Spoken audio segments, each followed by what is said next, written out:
c'è un'emozione fortissima, anche perché poi lo sgomento che abbiamo provato tutti quanti quando siamo arrivati nel momento di poca distanza dal crollo e non si può togliere dalla memoria e dal cuore.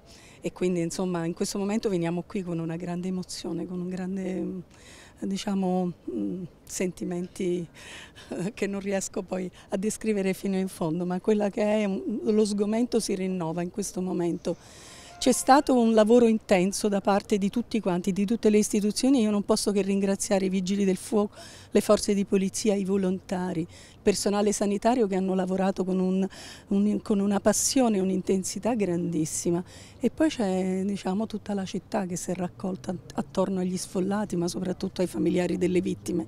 Anche questo è stato un momento di grande importanza per tutta la città. Adesso c'è da ricostruire. Quindi. Come istituzioni locali da un mese ci facciamo carico di questa emergenza, credo che sia stato fatto uno straordinario lavoro da tutti coloro che hanno collaborato, dagli uffici del comune, della regione, da tutte le forze di sicurezza, i vigili del fuoco. Questa città, ogni suo cittadino, ogni sua impresa, ogni persona ha reagito con grande dignità ma soprattutto con grande determinazione.